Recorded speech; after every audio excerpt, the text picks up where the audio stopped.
Oke, selamat sore teman-teman. Kembali lagi bersama saya Indra. Saya dari channelnya Sejarah Sragen. Kali ini kita mengunjungi tempat yang sebenarnya sangat penting, karena tempat ini menjadi salah satu titik awal berdirinya Keraton Yogyakarta ketika Mangkubumi bergeser dari Gebang di daerah Masaran. Kemudian setelah dikejar oleh prajurit Belanda, prajurit Mangkubumi geser ke sini, ke tempat ini, di dusunnya namanya Jekawal.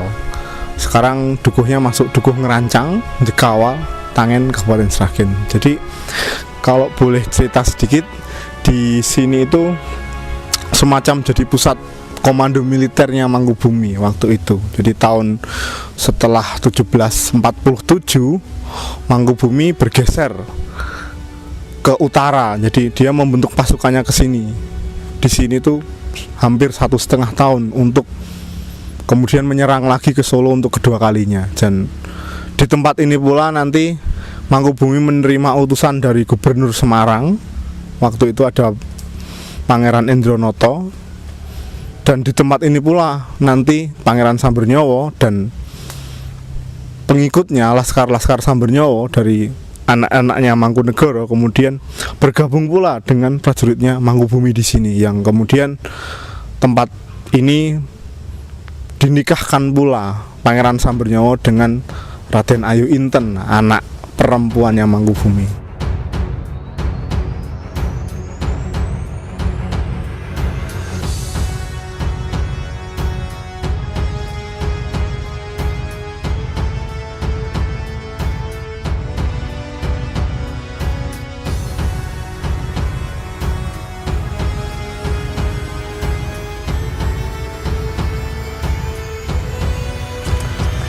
Jadi Jekawal itu sekarang masuknya di Kabupaten Sragen, tepatnya di Kecamatan Tangen. Tangen itu kecamatan yang paling timur dan utara di Kabupaten Sragen.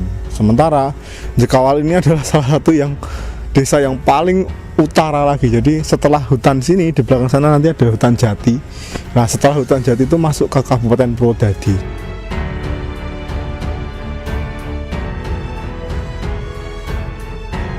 Jadi di sini cuma ada satu dukuh, satu kampung namanya Ngerancang, itu pun hanya satu RT, kemudian dikelilingi oleh hutan jati dan beberapa hutan mahoni. Terus di lembahan-lembahan itu hanya berisi ladang-ladang tebu, pabrik gula. Jadi benar-benar letaknya petilasan Mangkubumi ini itu sangat jauh dari keramaian dan sangat jauh dari perkotaan dan benar-benar di desa. Jadi di sebelah utara Bengawan Solo, kemudian ke utara lagi itu ada Kecamatan Tangen, masih ke utara lagi, dan di sini berdekatan dengan Kabupaten Ngawi dan Kabupaten Purwodadi.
Nah, kita sekarang bisa dilihat kondisi petilasannya memang kelihatan tidak terawat dan sangat jarang orang yang kesini, mengingat jaraknya hampir 35 km dari pusat kota Sragen dan dengan jalan yang berbatu-batu. Jadi memang daerah ini memang sulit diakses, makanya petilasan ini memang seperti tidak terawat. Jadi saya kesini 5-6 tahun yang lalu, kondisinya juga masih sama seperti ini, tidak banyak berubah. Kita bisa mendekat bisa melihat ke dalam. Tinggal sangat mungkin di sini ada pohon besar utama yang sudah rubuh, dan nggak tahu saya ini pohonnya apa, cuman pohon besar ini masih menyisakan batang yang sangat besar dari sini sampai sini, hampir 2 meteran. Terus kemudian ini bisa dilihat di sini ada bekas-bekas sisa-sisa petilasan. Ini juga di pojok-pojok sana. Jadi petilasannya memang ini mungkin dulu ada semacam rumah-rumahan gitu, tapi kemudian tidak terawat. Tapi masih menyisakan beberapa part dari petilasan yang masih bisa dipelajari. Terus di sini saya kurang tahu ini pohon yang utama untuk penanda situs ini pohonnya apa, tapi sekarang sudah berganti. Di sini ada asem, ada serut, dan beberapa tanaman yang menandakan bahwa memang ada situs di sini. Dan di sekeliling ini memang ada luasannya mungkin sekitar 4 meter kali 6 meter petilasan ini, dan teman-teman yang mau ke sini bisa ke sini. Terus untuk Mangkubumi sendiri, sebenarnya siapa Mangkubumi? Mangkubumi itu anak dari Sultan Kartasura, namanya Amangkurat IV, terus atau dikenal dengan Amangkurat Jawi. Nah, Amangkurat IV ini punya anak 3, namanya Pakubuwono II, kemudian Pangeran Mangkubumi, dan Gusti Pangeran Haryo Mangkunegoro, bapak dari Sambernyawa tadi.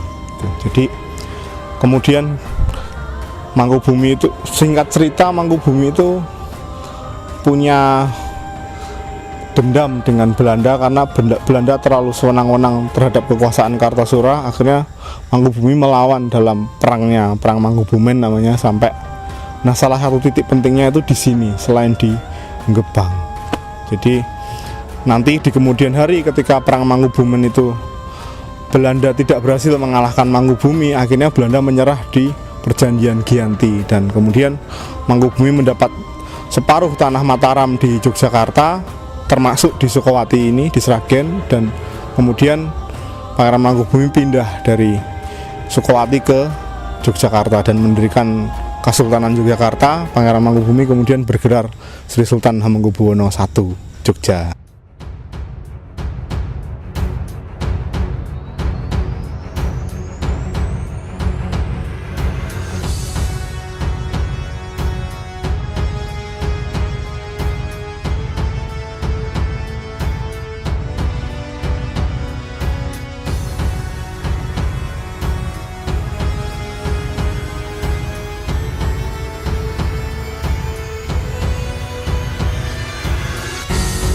Jadi bisa teman-teman saksikan betapa sebenarnya kenapa situs ini menjadi menarik, karena tanpa Jekawal, jadi sebenarnya juga tidak akan pernah ada perang Mangkubumen, serangan Mangkubumi ke Surakarta untuk kedua kalinya, terus kemudian serangan Mangkubumi ke Kudus, Juwana, dan beberapa titik di utara Jawa. Jadi sebenarnya tempat ini menjadi sangat menarik sebenarnya. Jadi Jekawal, Gebang, kemudian Pandak Karangnongko itu bisa jadi menjadi titik sentral berdirinya Keraton Yogyakarta, atau titik awal betapa Mangkubumi itu menjadi salah satu pionir bahwa kemerdekaan untuk merebut kemerdekaannya sendiri atas tanahnya sendiri itu bisa diusahakan lewat sebuah tempat yang bersejarah. Kemudian tempat ini memang menarik jika teman-teman mau main ke sini, karena tidak hanya petilasan ini, teman-teman bisa menganalisis geografis di sini. Jadi ada banyak sungai, dan untuk menampung banyak pasukan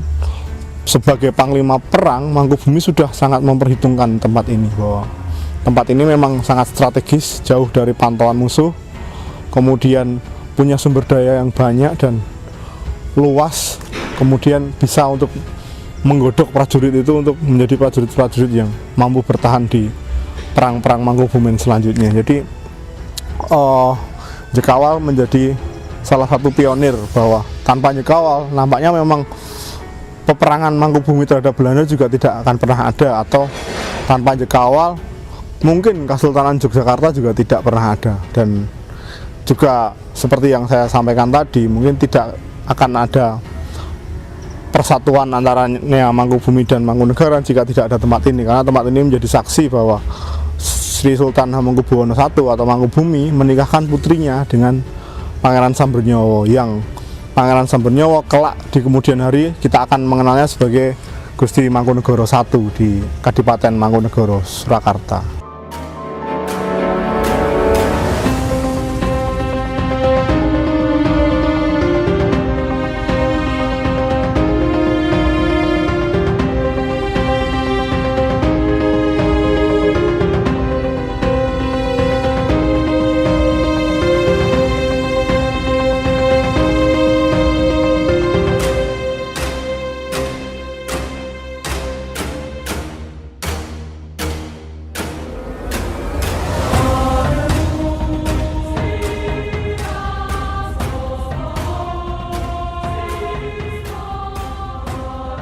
Jadi selain menjadi tempat pernikahannya anaknya Pangeran Mangkubumi dan Pangeran Sambernyowo, Jekawal ini menjadi titik balik juga bahwa perjuangan Mangkubumi tidak semata-mata hanya mendapatkan kemenangan, karena di titik Jekawal ini juga nanti pasukan Mangkubumi juga diserang balik oleh pasukan VOC, pasukan kompeni dari arah Semarang.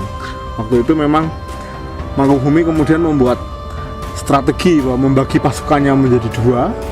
Jadi satu yang dipimpin oleh Pangeran Wijil nanti ke arah timur, ke Jawa Timur, kemudian yang dipegang oleh Mangkubumi sendiri nanti ke utara. Jadi ke barat dulu, baru ke utara, ke arah Gubuk. Sekarang masuknya Kabupaten Purwodadi.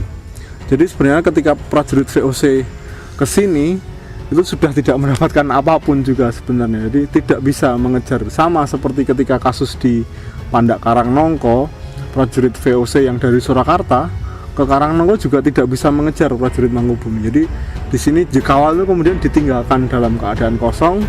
Prajurit kompeni yang datang ke sini dari Semarang akhirnya berjalan sia-sia dan kembali ke pos terdekat di Surakarta. Nah, dari situ kemudian Pangeran Wijil dan Pangeran Mangkubumi nanti akan berkumpul kembali di desanya namanya Sumberan, itu disebut di Babat Giyanti.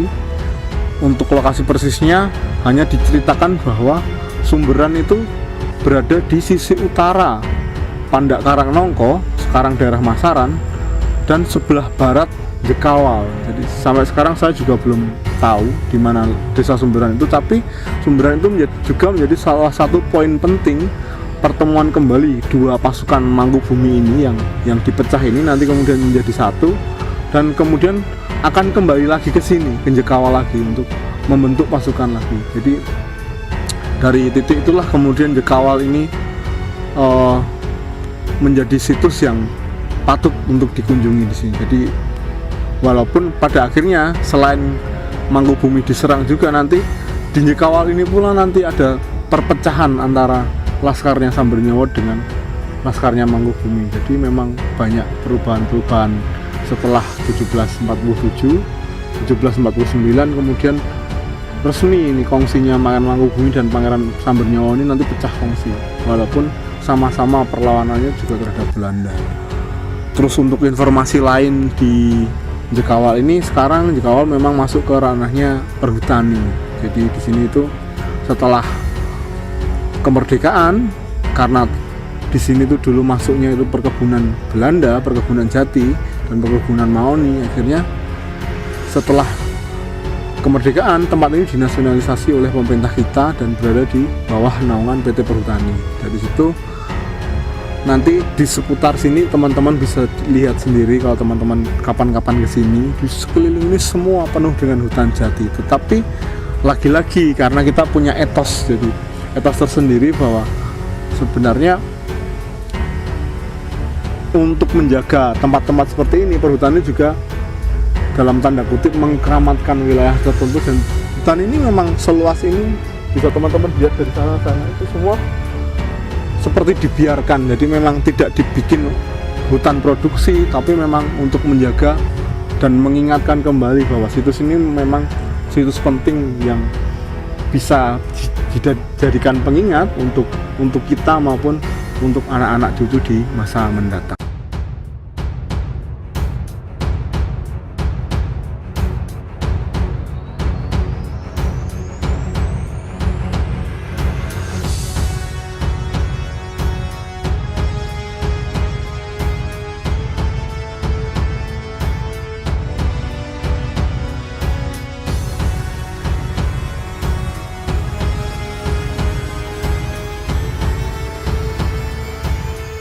penghujung tahun 1748 akhirnya karena peta situasi politik yang berubah, kemudian perpecahan kongsi antaranya Sambernyawa dengan Mangkubumi, akhirnya Jekawal ini kemudian ditinggalkan. Tetapi perjuangan Pangeran Mangkubumi dan Sambernyawa masih terus berlangsung sampai nanti di Babet Giyanti dituliskan sampai 1755. Jadi 1755 nanti ada perjanjian Giyanti, kemudian 1757 nanti ada perjanjian Salatiga yang Sambernyawa kemudian juga memenangkan separuh dari wilayah kekuasaan Kasunanan. Jadi sebenarnya tidak berhenti dari sini, dan teman-teman, dari tempat ini kemudian nanti ada dinasti Kesultanan Yogyakarta, kemudian ada Kadipaten Mangkunegaran, dan tentu juga keraton yang masih berdiri sampai sekarang, Kasunanan Surakarta. Jadi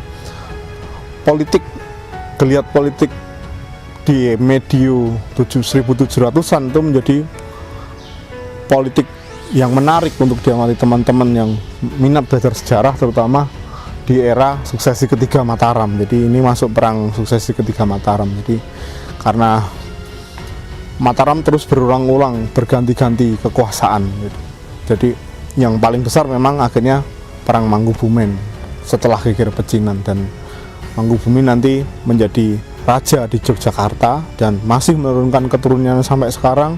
Mangkubumi juga akan melahirkan pahlawan yang berhasil memporak-porandakan Belanda, bahkan sampai kolaps, namanya nanti Pangeran Diponegoro. Terus Mangkubumi kemudian meninggalkan banyak warisan-warisan yang masih bisa kita lihat sekarang baik di Surakarta, di Sukowati, di Sragen sendiri, maupun di Kesultanan Yogyakarta. Jadi seperti itu. Kemudian untuk Mangkunegara juga sama, nanti Sambernyawa juga masih bisa dilihat sekarang di Solo, di depan Pasar Ngarsopuro itu, di Pamedan Mangkunegaran, semua tinggal-tinggalnya masih bisa dilihat sampai sekarang. Lalu dari Jekawal ini kita bisa belajar bahwa sebenarnya suatu tempat itu sebenarnya pasti merekam semua sejarah dan manusia-manusia yang ada di dalamnya pada zamannya. Jadi seperti itu. Jadi teman-teman bisa datang ke sini di Jekawal, nanti dukuhnya Ngerancang, masuknya Kecamatan Tangen, Kabupaten Sragen, di sisi utara Bengawan Solo. Jadi karena ini sudah menjelang petang, jadi saya tutup di sini.